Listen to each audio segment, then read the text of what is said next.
नमस्कार विद्यार्थी मित्रांनो. या सेशनमध्ये आपण स्कीम फॉर स्किल डेव्हलपमेंट म्हणजे स्किल डेव्हलपमेंटसाठी केंद्र शासनाच्या किंवा सेंट्रल गव्हर्नमेंटच्या कोणत्या कोणत्या स्कीम आहेत हे याच्यामध्ये आपण डिस्कस करू. जर आपण ऑब्झर्व केलं तर ITI ग्रुप एचा जो काही पेपर झाला त्याच्यामध्ये आपण जर क्वेश्चन पेपरचं जर ऑब्झर्वेशन केलं तर जे स्किलच्या रिलेटेड ज्या स्कीम आहेत त्याच्यावर साधारण 8 ते 10च्या दरम्यान प्रश्न आलेले आहेत. त्याच्यामुळे हा टॉपिक आपल्यासाठी अत्यंत महत्वाचा आहे.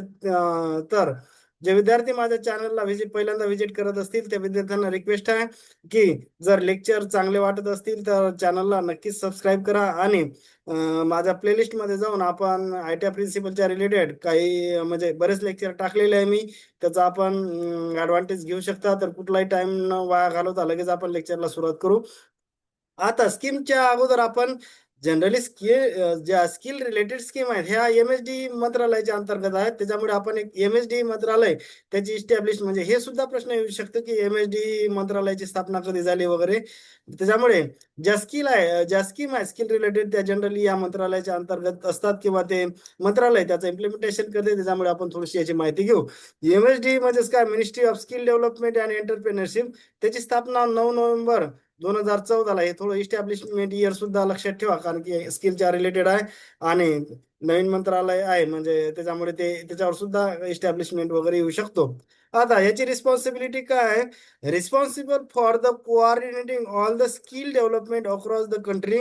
आणि याच्या अगोदर कोणतं मंत्रालय ते बघत होतं तर त्याच्या अगोदर ministry of labour and employment हे बघत होतं. आता 2014 पासून MSD मिनिस्ट्री बघते म्हणजे स्किलच्या related.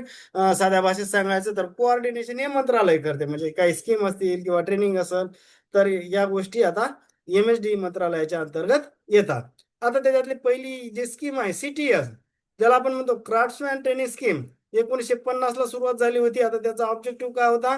Provide the skill worker to the industries आणि reduce the unemployment among them. म्हणजे काय झालं, आपला भारत स्वतंत्र झाला त्यावेळेस इंडस्ट्रियलायझेशनला सुरुवात झाली आणि त्या इंडस्ट्रियलायझेशनसाठी स्किल वर्कर लागत होते. तर आता त्या स्किल वर्कर प्रोव्हाइड करणं इंडस्ट्रीसाठी आणि तसेच भारतातील बेरोजगारी कमी करणे या उद्देशानं ही योजना सुरू झाली होती. Presently CTS training conducted government through the government and private ITI. म्हणजे जे काही CTS स्कीम आहे ना सध्या गव्हर्नमेंट ITI आणि प्रायव्हेट ITI याच्या म्हणजे यांच्या थ्रू ही राबवली जाते. आता कालावधी साधारण 1 ते 2 वर्ष असते त्याचा. नंतर कंट्रोल कोणाचा आहे त्याच्यावर DGT, directorate general of the training, म्हणजे ते MSD चा पार्ट आहे. आणि course are align with NSQF म्हणजे नॅशनल स्किल क्वालिफिकेशन फ्रेमवर्क, जे 2013 ला सुरू झालं. त्याच्यासोबत हे सगळे जे काही कोर्स आहेत ते अलाइन केलेले आहेत. म्हणजे CTS चा आपल्याला वर्ष लक्षात ठेवायचं. 1950 ला सुरू झाली होती आणि काय पर्पज होता? Provide the skill worker to the industries आणि reduce the unemployment across the among the youth. ह्या दोन पर्पज साठी ही CTS योजना सुरू झालेली होती. नंतरची दुसरी योजना CITS. पहिली CTS होती, ही CITS आहे. आता CITS म्हणजे काय? Craft instructor training scheme. म्हणजे जे ITI ला किंवा क्राफ्टचं जे ट्रेनिंग देतात त्या इन्स्ट्रक्टरला आपल्याला इथं अपडेट करायचं आहे. Since the Inception of the CTS scheme म्हणजेच काय, 1950 ला CTS योजना सुरू झाली होती. तर तेव्हापासूनच ही CITS ही सुद्धा योजना 1950 ला सुरू झालेली आहे. But note that the first craft instructor training institute was establish in 1948. म्हणजे जरी institute craft instructor training institute 48 ला जरी उघडलं, परंतु प्रत्यक्षात क्राफ्ट इन्स्ट्रक्टर ट्रेनिंग स्कीम 1950 ला सुरू झाली होती. CTS सुद्धा 1950 लाच सुरू झाली होती. आता याचा ऑब्जेक्टिव्ह काय? Train the ITI instructor and vocational institute trainer. ह्या इन्स्ट्रक्टरला ट्रेनिंग द्यायचं आहे किंवा तो व्होकेशनल इन्स्टिट्यूटचा ट्रेनर आहे त्याला ट्रेनिंग देण्याचं आहे. Improve the teaching and practical training scheme of the instructor and trainer. म्हणजे त्यांना अपडेट करायचं आहे, त्याचं प्रॅक्टिकल नॉलेज वाढवायचं आहे, त्याची टीचिंग ॲबिलिटी किंवा टीचिंग स्किल वाढवायचं आहे. तर त्याच्यासाठी ही योजना आली होती. Eligible candidate are those who passes. म्हणजे कोण कोण पात्र असतील? NTS जे ज्यांचा नॅशनल ट्रेड सर्टिफिकेट किंवा NAL national apprenticeship certificate, diploma, degree, तर ते सगळे लोक हे म्हणजे इलिजिबल आहेत. आता कंट्रोल सुद्धा इथं कोणाचं डीजीटी, आणि ही कोणती मिनिस्ट्री आहे? Ministry of MSD. नंतर जनशिक्षण संस्था JSS सुरू कधी झाली? 1967 ला सुरू झाली. लॉन्च ॲज अ, सुरुवातीला जेव्हा JSS योजना सुरू झाली होती त्यावेळेस त्याचं नाव श्रमिक विद्यापीठ असं होतं. आता त्याचा पर्पज काय होता? To provide the skill training in the non formal mode. म्हणजे जे काही नॉन फॉर्मल म्हणजे काय, ते रेग्युलर कॉलेजमध्ये न जाता जे काही शिक्षण घेतलेलं झालं त्याला आपण नॉन फॉर्मल शिक्षण असं म्हणतो. ऍट द डोअर स्टेप म्हणजे काय, लगेच घराजवळच. The beneficiary through the register NGO with 100% grant from the government of the India. म्हणजे हे कोणासाठी होतं? जे नॉन फॉर्मल एज्युकेशन म्हणजे रेग्युलर कॉलेजमध्ये न जाता किंवा कुठं ITI इन्स्टिट्यूट मध्ये न जाता, तर त्यांना स्किल देणे. म्हणजे कुठलाही त्यांना रेग्युलर कॉलेजमध्ये जायचं नाही, तर त्या लोकांना जे गेले नाहीत किंवा ज्यांनी नॉन फॉर्मल एज्युकेशनच्या रिलेटेड जे लोक आहेत त्यांच्यासाठी स्किल प्रोव्हाइड करण्यासाठी ही योजना सुरू झाली होती. आता लाभार्थी बेनिफिशियरीज कोण कोण आहे? तर एज्युकेशनल डिसएडव्हान्टेजेस ग्रुप म्हणजे ज्यांच्यापर्यंत शिक्षण पोहोचलं नाही, socio economical backward group in the rural and urban slum म्हणजे ज्यांना शैक्षणिक आणि आर्थिक परिस्थिती थोडीशी कमी आहे, आणि एज ग्रुप आहे 15 ते 45. आता नवीन जे नाव JSS is a part of SIP. आता हे जनशिक्षण संस्था जो कशाचा पार्ट आहे? ते SIP म्हणजेच का, स्किल इंडिया प्रोग्राम. आता हे स्किल इंडिया प्रोग्राम 2015 ला सुरू झाला होता. त्याचा उद्देश काय होता? Provide the structure skill development. आता SIP चे 3 कंपोनंट आहेत. त्याचा पहिला कंपोनंट आहे प्रधानमंत्री कौशल्य विकास योजना 4.0. नंतर national apprenticeship promotion scheme NAPS. नंतर कोणती आहे? तिसरी आहे JSS म्हणजेच का, जन शिक्षण संस्था. हे त्याचे SIP चे 3 कंपोनंट आहे. हे कंपोनंट सुद्धा एक्झाम मध्ये येऊ शकतात, त्या दृष्टिकोनातून ते महत्वाचं आहे. नंतरची योजना AVTS advance vocational training scheme सुरू झाली होती 1977. आणि कोलॅबोरेशन UNDP आणि ILO international labour organisation, united nation development programme यांच्यासोबत कोलॅबोरेशन आहे. फायनान्शियल असिस्टंट म्हणजे आर्थिक मदत जागतिक बँकेची आहे. पर्पज काय होता? की upgradation of the skill of the industrial worker and instructor. म्हणजे आता यांना काय करायचं? स्किल वर्कर असतील किंवा इंडस्ट्रीमध्ये जे काही स्किल वर्कर आहेत किंवा इन्स्ट्रक्टर आहेत त्यांचं नॉलेज किंवा स्किल अपग्रेड करायचं आहे. त्याच्यासाठी नावच आहे ना ऍडव्हान्स म्हणल्यावर काय, त्याचं अपडेशन करायचं आहे स्किलचं. तर त्यासाठी ही योजना आलेली आहे. म्हणजे त्याच्यासाठी कोण कोण असतील? इंडस्ट्रियल वर्कर, इन्स्ट्रक्टर, ज्यांचं स्किल अपडेट करायचं आहे, इम्प्रूव्ह करायचे आहे, त्या लोकांसाठी 1970 ला AVTS योजना सुरू झाली होती. आणि त्याचा ड्युरेशन काय होते? 1 ते 6 आठवड्याच्या ड्युरेशन आहे हा. म्हणजे त्यांचा त्या योजनेचा जो काही इन्स्ट्रक्टर साठी जी योजना आहे किंवा इंडस्ट्रियल वर्कर साठी जी योजना आहे, तर त्याचा कालावधी 1 ते 6 वीक असा आहे. नंतर WVPT म्हणजेच काय, women's vocational training programme or vocational training programme for the woman, ही सुद्धा 1977 लाच योजना आली होती. त्याचा म्हणजे पर्पज काय होता? Providing the skill training to the woman in the country which aims to stimulating employment opportunity among the woman. म्हणजे वुमन महिलांना एम्प्लॉयमेंटची संधी प्रोव्हाइड करण्यासाठी आणि त्यांचं स्किल वाढवण्यासाठी ही योजना आलेली होती WVPT. आणि ती सुरुवात झाली होती 1977 ला. आणि त्याला मदत कोण? ILO आणि सिडा म्हणजेच काय, स्वीडिश इंटरनॅशनल डेव्हलपमेंट अथॉरिटी यांचं सहकार्य किंवा आर्थिक मदत, इंटरनॅशनल लेबर ऑर्गनायझेशन आणि सिडा या 2 संघटनेचं त्याला या योजनेला मदत मिळालेली आहे. नंतर स्किल इंडिया मिशन सुरू झालं होतं 15 जुलै 2015. 15 जुलै म्हणजेच काय, वर्ल्ड युथ स्किल डे आहे. तर त्या दिवशी स्किल इंडिया मिशन किंवा नॅशनल स्किल डेव्हलपमेंट मिशन सुरू झालं होतं. आता त्याचा पर्पज काय आहे? की provide skill training to the youth and promote the self employment. म्हणजे युवकामध्ये स्किल ट्रेनिंग द्यायचं आहे आणि त्यांना सेल्फ एम्प्लॉयमेंटसाठी मोटिवेट करायचं किंवा प्रमोट करायचं आहे. तसंच टू ट्रेन द 40 करोड म्हणजे 40 crore people in the India in different skill by 2022. म्हणजे 2022 पर्यंत 40 कोटी लोकांना स्किलचं ट्रेनिंग द्यायचं आहे. तर याच्यासाठी स्किल इंडिया मिशन 15 जुलै 2015 ला सुरू झालेलं होतं. आता ही तारीख महत्वाची आपल्याला, कधी कधी हे एक्झाम मध्ये म्हणजे स्किल इंडिया मिशन अत्यंत महत्वाचं आहे आपल्यासाठी. त्याच्यामुळे 15 जुलै 2015 ला जे काही वर्ल्ड युथ स्किल डे ज्या दिवशी असतो त्याच दिवशी हे स्किल इंडिया मिशन किंवा नॅशनल स्किल डेव्हलपमेंट मिशन सुरू झालेलं आहे.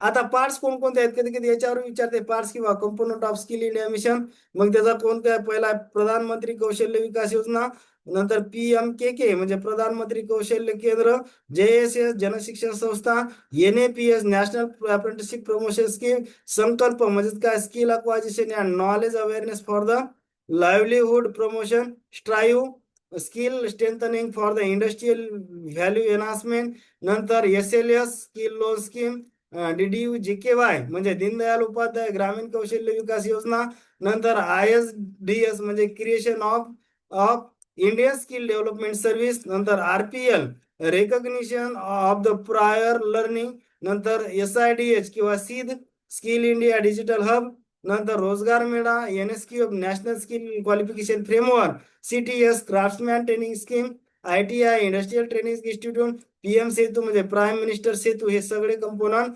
नॅशनल स्किल डेव्हलपमेंट मिशन किंवा नॅशनल स्किल इंडिया मिशनचे आहे.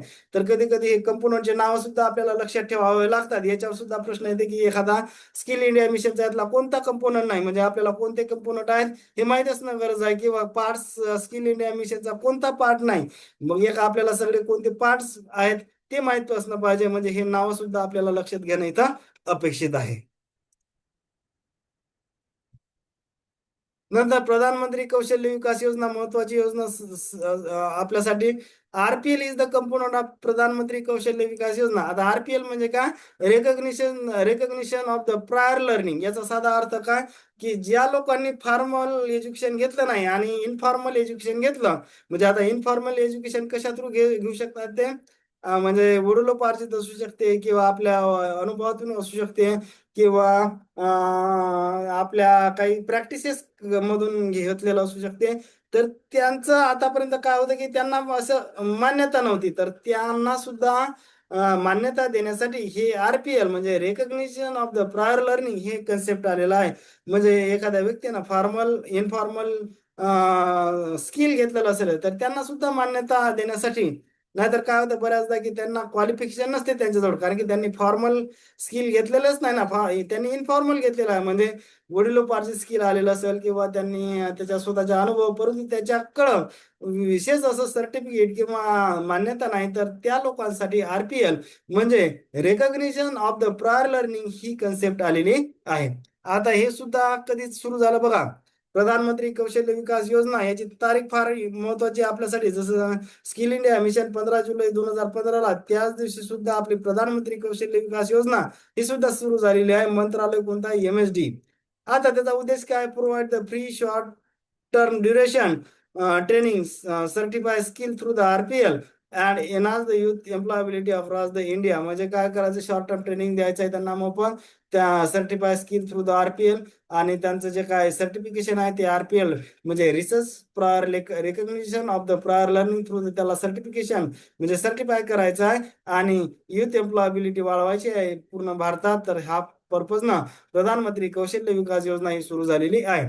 आता inclusivity 45% of the candidate woman and significant share of SC ST आणि OBC. म्हणजे 45% कॅन्डिडेट वुमन असतील आणि महत्वपूर्ण वाटा SC ST आणि OBCचा याच्यामध्ये असेल. थोडीशी स्लाइड हे घेतो ना. आता बघा इथपर्यंत आलो आपण. आता फेजेस किती आहेत, आतापर्यंत प्रधानमंत्री कौशल्य विकास योजनेचा 4 फेज झाली. पहिले आहे प्रधानमंत्री कौशल्य विकास 1.0 2015-16 सुरू झालं. नंतर प्रधानमंत्री कौशल्य विकास योजना 2.0 2016 ते 20. नंतर प्रधानमंत्री कौशल्य विकास योजना 3.0 म्हणजे 2021-22. आणि आता जे काही महत्वाचा टप्पा आहे कोणता आहे, प्रधानमंत्री कौशल्य विकास योजना 4.0 हे 4 वर्षाचा टप्पा आहे, म्हणजे 2022 ते 2026. आता 3 types of the training under प्रधानमंत्री कौशल्य विकास योजना 4.0, त्याच्या अंतर्गत 3 टाइपचे ट्रेनिंग आहे. त्याला मी SSR असं लक्षात ठेवलेलं आहे. एस म्हणजे पहिला आहे शॉर्ट टर्म ट्रेनिंग, म्हणजे त्याच्यासाठी एज ग्रुप आहे 15 ते 45 वर्ष. नंतर स्पेशल प्रोजेक्ट, त्याच्यासाठी सुद्धा वयोगट 15 ते 45 वर्ष. आणि recognition of the prior learning, याच्यासाठी वयोगट आहे 18 ते 59. आता बघा की पंख in a special project of the प्रधानमंत्री कौशल्य विकास योजना 4.0. आता पंख म्हणजे काय, याचं स्पेसिफिक फुल फॉर्म नाही. पंख म्हणजेच काय, मराठीत ज्याला आपण म्हणतो ना पंख म्हणजे काय, विंग्स, ज्याला इंग्लिश मध्ये विंग्स वर्ड आहे. तर आता विंग्स म्हणजेच काय, अपॉर्च्युनिटी कोणाला द्यायच्या. It is the special project to give the opportunity to the marginalise community through the skill training. म्हणजे जे काय वंचित घटक आहेत किंवा मार्जिनलाइज कम्युनिटीज आहेत, तर त्यांना स्किल प्रोव्हाइड करण्यासाठी हे पंख नावाचं अभियान प्रधानमंत्री कौशल्य विकास योजना 4.0 अंतर्गत राबवण्यात येते. नंतर फ्लेक्झी एमओयू किंवा फ्लेक्झिबल मेमोरँडम ऑफ अंडरस्टँडिंग 2014 सुरू झालं. त्याचा पर्पज आहे, flexi MoU scheme is design to provide the industry with the flexible ability to create the tailor the skilling programme that meet the specific market demands and technologic advantage. म्हणजे काय झालेलं आहे, industry सोबत memorandum of understanding करायचं आहे. आणि collaboration म्हणजे काय, इन्स्टिट्यूटचा आणि त्या इंडस्ट्रीचं कोलॅबोरेशन करून म्हणजे स्किल डेव्हलप करण्यासाठी किंवा एम्प्लॉयमेंट जनरेट करण्यासाठी ते मदत होणार आहे. नंतरची योजना रोजगार मेळा. आता रोजगार मेळा काय, दिस इव्हेंट्स आर द रोजगार मेळा एक म्हणजे काय, जॉब फेअर्स असते. म्हणजे डिफरंट म्हणजे जॉब फेअर कसं असते की वेगवेगळे ITI झालेले 10वी 12वीचे किंवा इतर विद्यार्थी येतात आणि तिथं बऱ्याच कंपन्या येतात आणि जे काय इलिजिबिलिटी नुसार त्याच्या स्किल नुसार कंपन्या त्यांना रोजगार देतात. त्यासाठी रोजगार मेळा किंवा त्याला आपण जॉब फेअर म्हणत असतो. आता याचं इम्प्लिमेंटेड NSDC करते. आता यासाठी वयोगट काय 18 ते 35 आणि इलिजिबल कोणी असू शकते. म्हणजे काय, कव्हरिंग 8वा 10वा 12वा पास वर्ग किंवा ITI डिप्लोमा ग्रॅज्युएट. फर्स्ट रोजगार मेळा 22 ऑक्टोबर 2022 आला होता.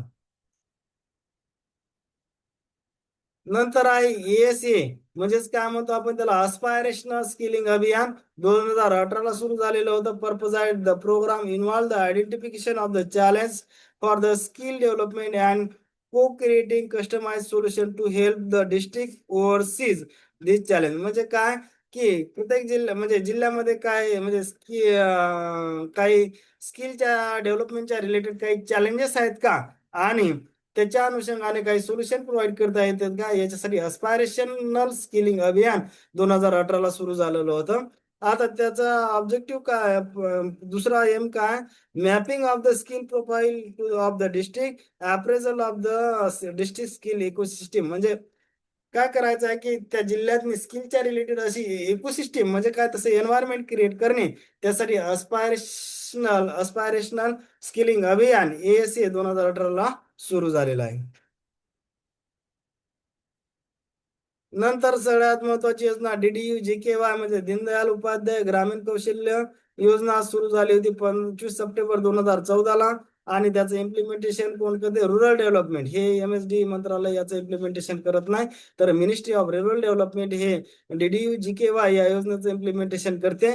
नंतर त्याचा उद्देश काय होता की provide the placement link skilling for the rural youth who are the poor and provide them the job having regular monthly wages at or above the minimum wage. म्हणजे काय करायचं की ग्रामीण भागातील तरुणांना कौशल्य देऊन त्यांना जॉब साठी तयार करणे. तर हा DDU-GKY चा उद्देश आहे. नंतर त्यासाठी वयोगट किती आहे, 15 ते 35 वयोगट आहे. नंतर it empower the rural youth with the employable skill and facilitates their participation in the regular labour market. आणि याच्यामध्ये काय केलेलं आहे, DDU-GKY मध्ये guidelines provide the social inclusion of SC ST 50%, woman 33% आणि PWD साठी 5%, म्हणजे त्यांच्यावर जास्त फोकस करण्यात आलेला आहे. नंतर स्ट्राईव्ह योजना म्हणजे skill strengthening for the industrial value enhancement, ज्याला आपण स्ट्राईव्ह म्हणतो, हे इथं दिसत नसेल तुम्हाला थोडस, ही स्ट्राईव्ह स्कीम आहे, महत्वाची स्कीम आहे एक्झामच्या दृष्टिकोनातून 2017ला. हे S17 असं सहज लक्षात राहते, म्हणजे 2017ला स्ट्राईव्ह योजना सुरू झालेली आहे. आता त्याचा ऑब्जेक्टिव्ह काय, द फायनान्शियल अग्रीमेंट वास, आता याच्यासाठी फायनान्शियल अग्रीमेंट कोणासोबत झालेले आहे, गव्हर्नमेंट ऑफ इंडिया आणि वर्ल्ड बँक यांच्यामध्ये कोलॅबोरेशन होऊन झालेलं आहे या योजनेसाठी, स्ट्राईव्ह योजनेसाठी. आता ऑब्जेक्टिव्ह काय आहे याचा, तर बघा, improving the relevance and the efficiency of the skill training provided through the industrial training institute and apprenticeship. म्हणजे इफिशियन्सी वाढवायची आहे स्किल ट्रेनिंगची, कोणा थ्रू, जे काही ITI थ्रू किंवा अप्रेंटिसशिप थ्रू झालेली आहे. आणि providing the result based financing. Result based financing म्हणजे काय, जर आउटकम असेल तरच त्याला आर्थिक मदत होईल, अदरवाईज होणार नाही. म्हणजे जर कसं असते त्याच्यामध्ये, providing the result based financing and performance based grants the ITI, म्हणजे काहीतरी आउटकम असेल, परफॉर्मन्स असेल तरच त्यांना फायनान्शियल मदत करायची, अदरवाईज होणार नाही. हे स्ट्राईव्ह झाली. नंतर संकल्प योजना, म्हणजेच काय, skill acquisition and knowledge awareness for the livelihood promotion, त्याला संकल्प योजना म्हणतो. 2018ला सुरू झाली, ते लोन असिस्टेड जागतिक बँकेची मदत झालेली आहे. आता इथं काय, थोडीशी स्ट्राईव्ह पेक्षा ही थोडीशी ब्रॉड अप्रोचने आली.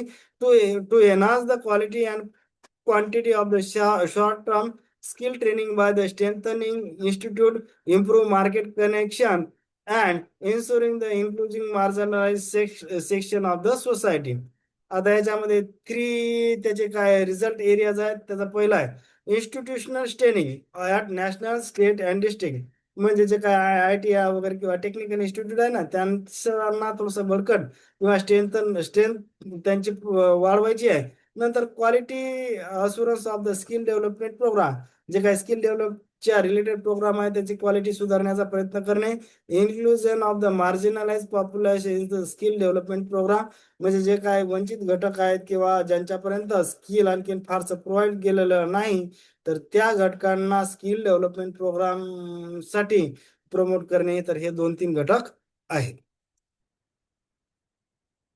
नंतर DST, ज्याला ड्युअल सिस्टीम स्कीम किंवा ड्युअल सिस्टीम ट्रेनिंग म्हणतो आपण, त्या 2016ला सुरू झालेला आहे. त्याचा ड्युअल सिस्टीम म्हणजे काय, की जे काही त्याचं फॉर्मल किंवा थेरॉटिकल नॉलेज ITI कॉलेजमध्ये करायचं आणि प्रॅक्टिकल नॉलेज जे आहे ते कंपनीत करायचं, म्हणून त्याला ड्युअल सिस्टीम असं म्हटलं जाते. तर त्याचं बघा, तर त्याच्यामध्ये काय करायचं असते, की जे काय त्याचं बेसिक फाउंडेशनल नॉलेज आहे ते ITI इन्स्टिट्यूटमध्ये होईल, आणि ज्याचं काय प्रॅक्टिकल किंवा स्किल एनहान्समेंट जे नॉलेज आहे ते त्या पर्टिक्युलर कंपनीमध्ये होईल. तर त्याला ऑन द जॉब ट्रेनिंग असं म्हणतो. तर म्हणून त्याला आपण 2 जागेवर ट्रेनिंग होते, त्याच्यामुळे त्याला dual system of the training असं म्हटल्यात जाते. नंतर NAPS, national apprenticeship promotion scheme सुरू झालेली होती 19 ऑगस्ट 2016ला. आता ट्रिक्स काय, NAPS 4 शब्द आहे, त्याची डबल किती, 8 म्हणजे ऑगस्ट, आणि त्याची डबल म्हणजे 16, म्हणजे 2016ला ही सुरू झालेली आहे. मंत्रालय इम्प्लिमेंटेशन सेम, MSD मंत्रालय अंमलबजावणी करते. पर्पज काय, फायनान्शियल इन्सेंटिव्ह वगैरे हे सुद्धा आलेलं आहे. आता याच्यामध्ये काय करायचं, इम्प्लिमेंटेशन DGT करणार, आणि त्याच्यामध्ये स्पेसिफिकली RDAD म्हणजे काय, regional directorate of the apprenticeship training, age criteria completed 14 years and 18 years in case of hazard, म्हणजे सर्वसाधारण कंपनीत असेल तर 14 वर्ष, धोकादायक इंडस्ट्रीमध्ये असेल तर 18 वर्ष, आणि मॅक्झिमम एज लिमिट दिलेली नाही, ही मिनिमम एज लिमिट दिलेली आहे.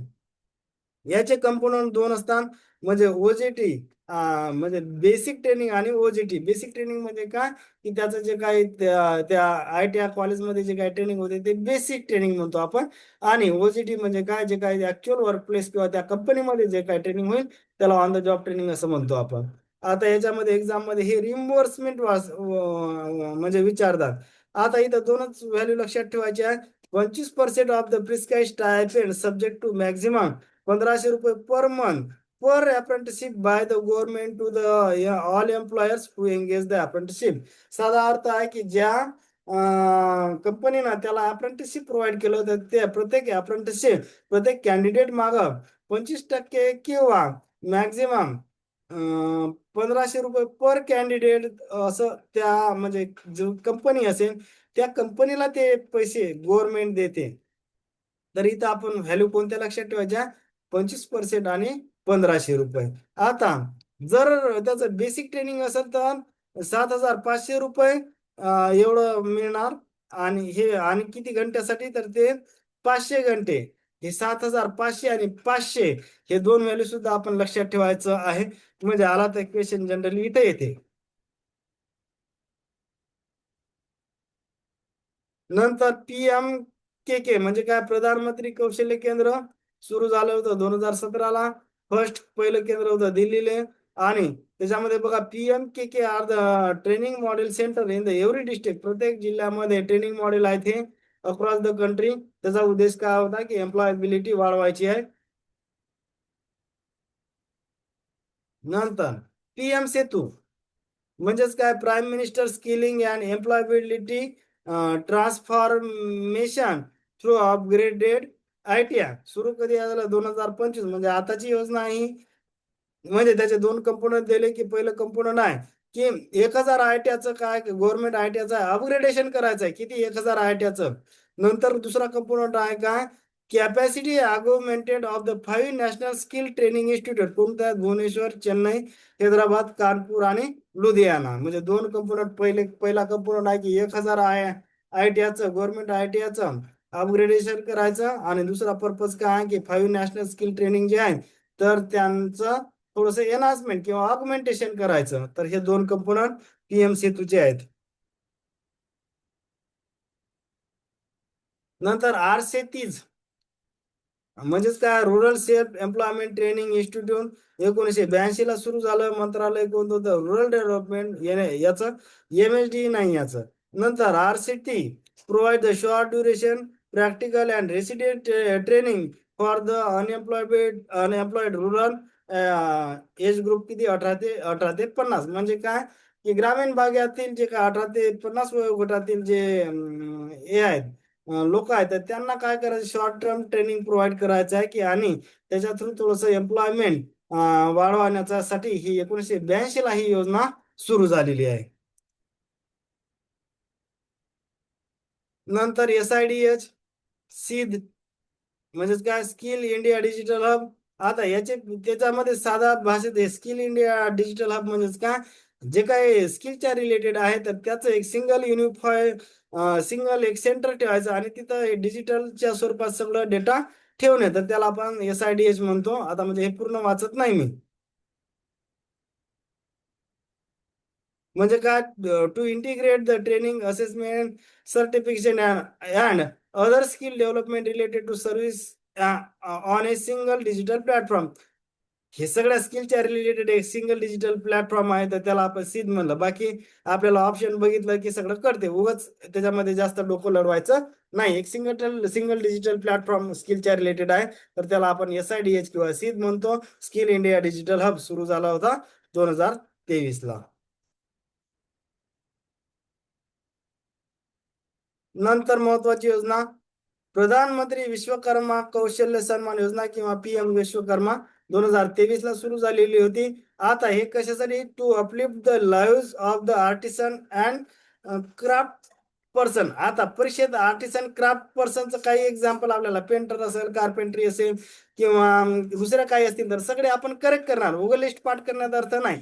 फक्त आपल्याला PM विश्वकर्मा ही योजना कोणासाठी आहे? तर आर्टिसन आणि क्राफ्ट पर्सन साठी आहे. मग त्याचं कोणतंही एक्झाम्पल येऊ द्या परीक्षेत आपण ते सगळे आपण करेक्ट करणार. म्हणजे उगा त्याच्यामध्ये एनर्जी घालायची गरज नाही. स्टार्टअप इंडिया नंतर महत्वाची योजना 16 जानेवारी 2016 ला सुरू झाली होती. The startup India initiative seek to promote the entrepreneurship strengthen the innovation ecosystem and transition India from job seeking to job creator. म्हणजे नोकरी मागणारे न तयार होता नोकरी देणारे तयार करणे हा साधा स्टार्टअप इंडियाचा उद्देश आहे.